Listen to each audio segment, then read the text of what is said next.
I'd just like to take a moment to acknowledge the Gadigal people of the Eora Nation, who are the traditional custodians of the land on which we meet today, and pay my respects to elders past, present, and any Aboriginal colleagues we have in the room today. And just to say that we know that Aboriginal people and Torres Strait Island people face additional barriers when accessing our services and the broader service sector. And I really hope that some of the work we're talking about today is going to go some way to breaking those down. So thanks very much for having us. My name's Jessica Wood. As I say, I'm from DCJ. As our acronym says, though I'm sure you've called us a few other things under your breath on occasion. And I'm joined, as I say, by Tristan Webb, and we're going to talk to you a little bit today about the New South Wales Housing and Mental Health Agreement, or the HAMA 22, because don't we love an acronym? And we've been working together to implement that. And what we're going to go through today is a few of the documents, the supporting documents that have been developed to implement the HAMA. And they'll be going out for some consultation pretty soon. So we wanted to give an opportunity for you to have a look at them, have a think about them. If we've got time, ask us some questions about them. And then when that consultation hits, you'll be ready to give us some very robust feedback.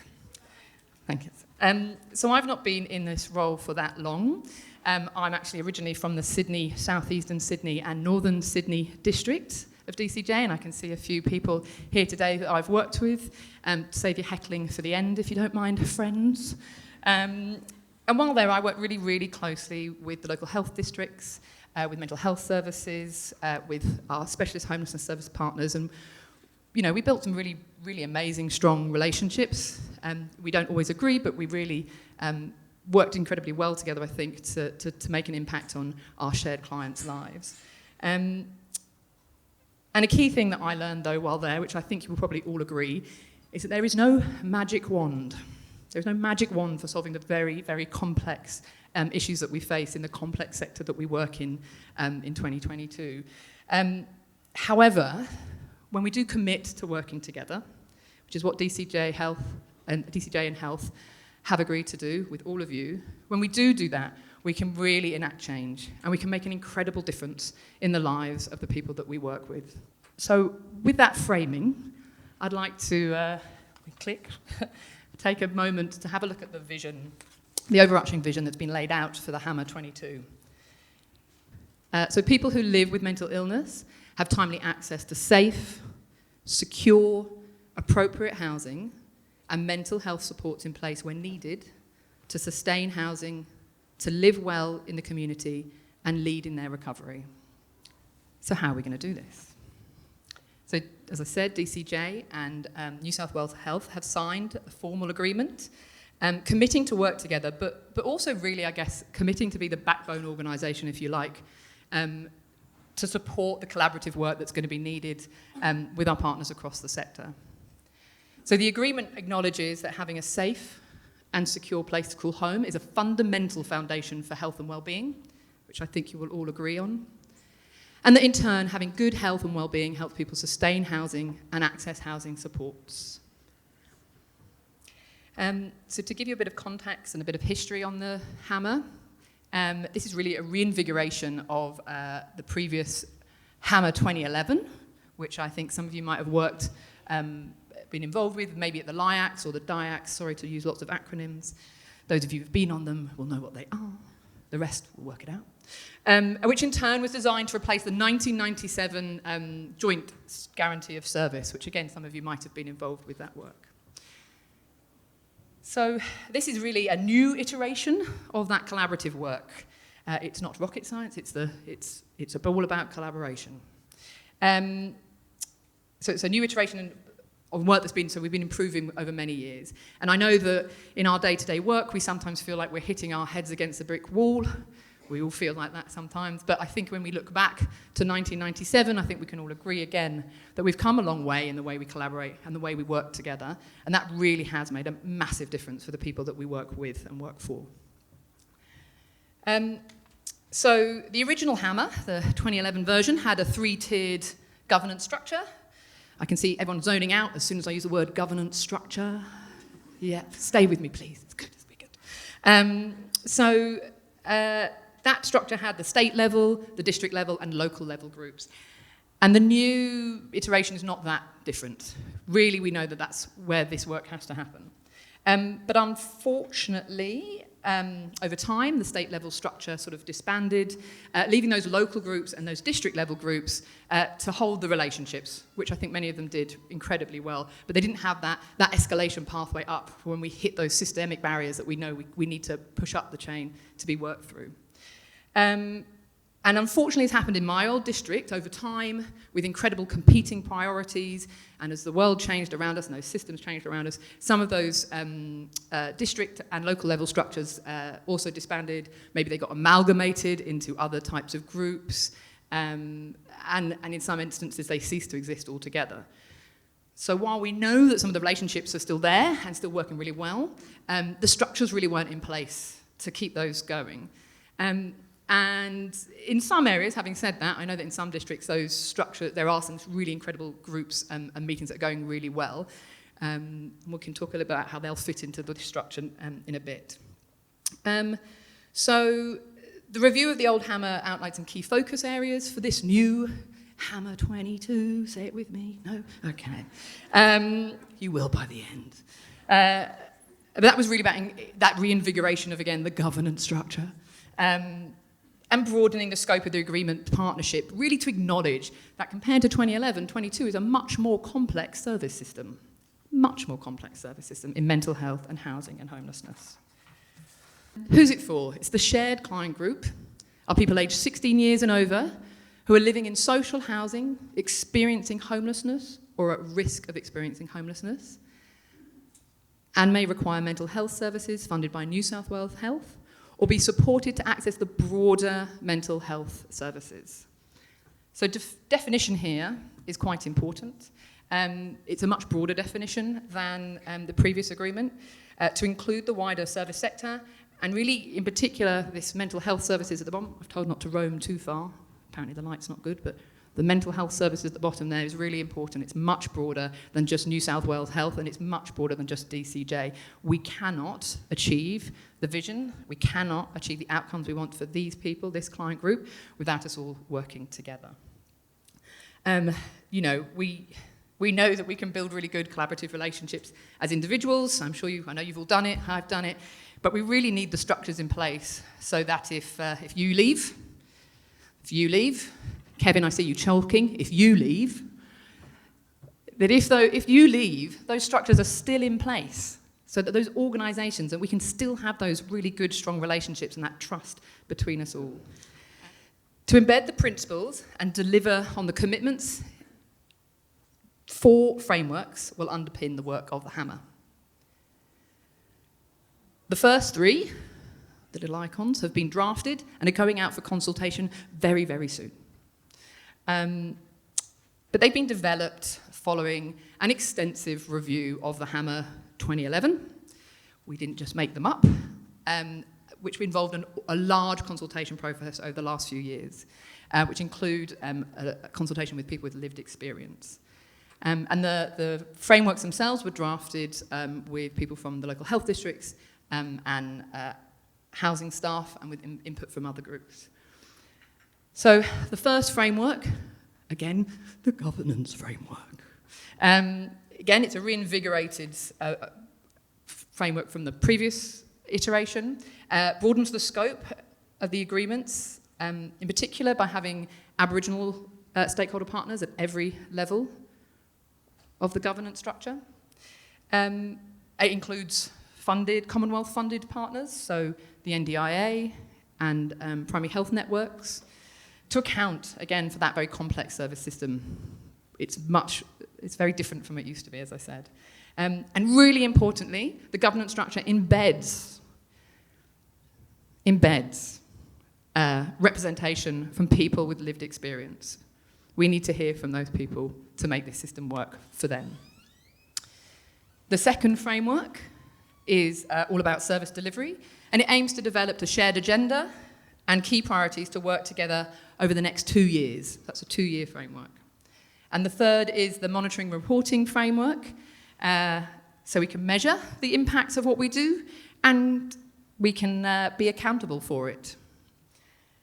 The final framework is on information sharing to help practitioners in the housing, health and homelessness sector to navigate the very complex privacy and consent issues effectively, because again, we know that that's a really important part of work together. So I'm going to give you a little bit more detail on the governance structure. So how will we do it? This is a very quick overview. You've got the Hammer State Steering Committee, the Lived Advisory Panel sits beside that, and then you've got the district and local governance tiers. So that's just a visual for those of you like myself who are quite visual. Now a less palatable slide, if you don't mind.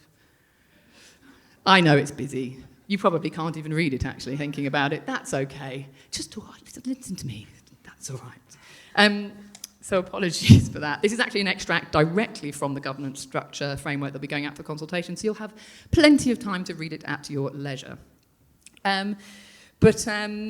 So let's start at the local level. As we know, that's really where the magic can sometimes happen. And each group will look a bit different across the whole state. The governance framework doesn't dictate exactly who should be at the table, or dare I say what shape it should be, except for a few exceptions to that. In the consultation, the review, there are some minimum requirements, if you like, of who sits at that local table. So local health district mental health staff, you'd probably want them there. Specialist homelessness services, we definitely want you there. DCJ housing staff, I know some of you probably don't want them there, but they have to be there. Community housing providers, Aboriginal community housing providers, and then your HASI and your CLS program provider, service providers. But each district's going to also then decide who gets to sit who else is at that table. So who are the local partners, and you guys at the local level with your with the local health district and DCJ housing staff know best who you need to be talking to. And those groups, will really be the place where those relationships are forged, or if they're already forged, where they'll be grounded. It's a space you will always have to go and talk. It's envisioned that individual care coordination can happen at those local groups, but it's up to the partners about whether or not you think that's the right space to do it, or you've got other spaces to do care coordination, or you want to set something else up. It's going to be led locally. And I'm sure you all agree that with the right people at the table, I've certainly seen care coordination issues and system barriers really be dismantled, dare I say. When we understand what each other do, we understand the scope of what we can do, how we do what we do, and we also, when we know the limits of each other's services, then we also know how much you can stretch those limits, how we can be flexible within it. And by keeping the shared client group at the centre of all of those discussions, we can really make some change. And this message is going out to the local health district staff and the DCJ housing staff as well, who you'll be sitting at that table with. So, however, we know that at local levels, sometimes you're going to come up across barriers that you just can't get past. So you get to go up to the district group. And at the district level, again, it's going to look a bit different, but they'll have some minimum requirements that I'm definitely running out of time, so you can read them when you get the consultation. But there'll be some expectations about who's at those tables. And again, they'll be looking to resolve issues that come up from the local level, and don't want to ruin your prizes. And then in turn, we'll have an action plan that will be delivered up to the State Steering Committee. And the State Steering Committee is tasked with overseeing implementation of the Hammer, and they sit under the New South Wales Mental Health Task Force. And they met for the first time on the 26th of October, and they endorsed the papers that are going to go out for consultation. All right. And very, very importantly, on that table is Homelessness New South Wales at that state level steering committee, along with a network of alcohol and other drugs agencies, among an awful lot of other people, again, who you can read through that list and tell us if we've got it right for the people who should be at that table. Finally, and very importantly, obviously, is the Lived Experience Advisory Committee. And this is really where people with the mental health issues and experience of the social housing and or homelessness systems can lead and influence system change. So they've got the voice of the decision makers, and that's what we're hoping to achieve with that group. And I've definitely left Tristan not enough time, so I apologise. I'll hand over to Tristan, who's going to just talk you quickly through the other framework. So thank you. I'll be back in a minute. Hello, everyone. We've done a few of these now, and every time Jess just takes a little bit more time and leaves me just a little bit less to work with, but I'll see how I go. So Tristan's my name. I'm from the mental health branch over at the Ministry of Health, and I've been working with Jess and the team on this next stage of the hammer over the last little while. So I guess given that I've only got a couple of minutes now, the important thing is that we're going to release everything through Homelessness New South Wales for consultation, so you will have an opportunity to provide your feedback. And just to reiterate, it really is building on quite a significant engagement process that we went through when we reviewed the 2011 version. So the service delivery framework is kind of the guts of making the thing happen. It's about translating a high-level heads of agreement into, what it actually means on the ground at those three levels. So the things that we're sort of highlighting to you now in terms of the service delivery framework are, first and foremost, that it's going to be a 2-year framework. So that is to allow us sort of enough flexibility to keep things current, and to assess and to reassess and to reassess probably. So one of the issues with the old agreement is that there was a lot of activity in the first couple of years after 2011, then it sort of tapered and then disappeared. So we're keen on your views on the 2-year cycle. And then, although it's quite a lengthy document when you see it, at its core, it's pretty simple.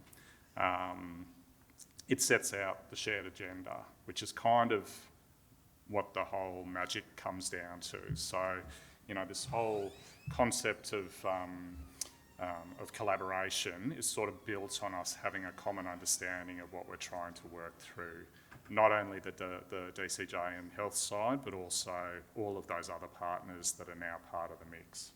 So the shared agenda is basically 3 domains, and again, they're not sort of rocket science. They're how we work, how we agree to work with the shared client group, how we agree to work with each other, and then the last one is how we agree to sort of promote and be authorised, be given permission to innovate. So innovation is kind of key to what we're looking for from this iteration of the agreement. The next thing that is sort of the 4th pillar of the shared agenda are these focus areas. So this has been a challenging part of this sort of structure for the service delivery framework because this is not an exhaustive list. There's a lot of priority areas that could be in here, but this is an attempt to have some manageable priorities that we all agree with. We're going to focus on them for 2 years and we're going to measure how we do. But it is open for this round of consultation. So I know some of you will look at it and think, well, I can see how the particular client group that I work is probably perhaps not represented there.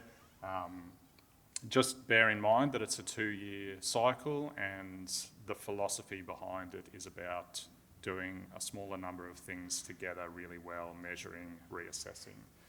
So our 4 areas are preventing exits from mental health services to homelessness, prioritising mental health support to sustain tenancies and turn off the tap in the sort of the language of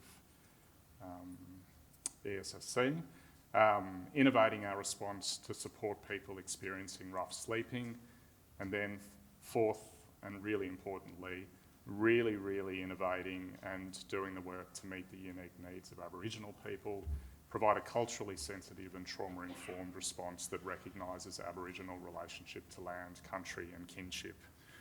We are really trying to do that in mental health at the moment. That is a big focus of what the New South Wales mental health system is trying to focus on. So we're trying to have that mirrored in this agreement because there's a lot of improvement obviously for us to do there.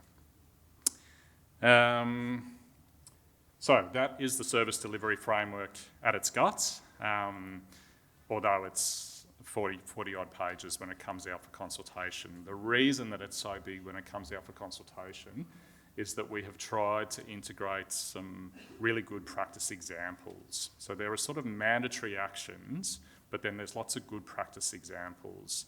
And it goes from being most prescriptive at the state level for the state steering committee to being least prescriptive at the local level to give you maximum flexibility, but a sort of an authorising environment to do what you need to do locally. So we're going to include obligations on the health system, that they have to be the backbone with DCJ for this, but obviously there's only so much they can do. They sort of need you all to come together. So hopefully when you see it, it'll resonate with you. So the monitoring and reporting framework is also going out for consultation, but it is far less developed than the other two. The feedback from our review of the 2011 agreement was that we need a monitoring and reporting framework, but the details we didn't really explore. So what we're looking at here at its fundamental is a linked data set across sectors. The monitoring of the actual agreement is reasonably simple, but what we're hoping for from the sectors is a set of indicators. What are the indicators that you think will show that we're making progress with the agreement? So please, give us as much feedback as possible. It's a really good opportunity. I mean, Trina talked about stars aligning, and there's quite a, there's a really good opportunity at the moment for us to get a good set of indicators in place that we can use for the next 5 to 10 years if we get some good feedback from you as a sector. And the fourth framework is the information sharing framework. So we know that information sharing is kind of critical. We're not the first to consider this as an issue. It was done in the 2011. It was feedback for the JGOS before it. But what we are going to do for this one is not put out to consultation what we have at the moment. We have the State Steering Committee, and we're going to form a working party and really try to come up with a new set of guidelines for information sharing. You all know to a degree how you can share information at the moment, but we want to do this piece of work properly and then come back out for consultation. So that's where we're at with that one. So as we talked about, these documents are going to go out for consultation very, very soon. You will have the consultation period is until the end of January. I know, that's over Christmas, I know, but we're hoping that by having a bit of it before Christmas and a bit of it after Christmas, it's going to give people enough time to provide some feedback. So from the broader sector, we're going to be asking for written feedback. It'll probably be at the organisation level, so if you're interested in providing feedback, please let it be known up your organisation hierarchy. And sadly, we can't attend meetings in all different services, but if you do have any questions about the documents when they come out for consultation, give me a call. I love chatting about the Hammer 22. I think it's amazing. Give Tristan a call if you want a bit more of a health perspective on it, and our teams are ready to answer questions. We're also doing an Aboriginal facilitated consultation process, and the same for people with lived experience of the system. So we will be doing some more focused consultation with them. And I just want to note actually that the Aboriginal consultation period will run into February to acknowledge that we know a lot of our Aboriginal Aboriginal colleagues will be head potentially off country in January. So we're extending that period a bit. So when the consultation process is finalised, the final implementation stage will kick in. So when you've given us all your amazing feedback, that's when the district and local groups will start to be formed, and you will be represented on those groups. A lot of you probably will be on those groups. But finally, note in time. As I said at the beginning, there is no magic wand. You know this, we know this. And we've talked a lot today, as I say, about those consultation docs that are very big. So take a deep breath when you see them. But really at the crux, as we say, they really are just trying to support us to collaborate better. That's the pub version, if you like, of the Hammer. Because we know that when we work together, we can get some really incredible outcomes for people. And we really owe it to the people that we work with to try and make this really very, very complex system work for them. And we know that we do that when we collaborate together and we work together. So thank you very much.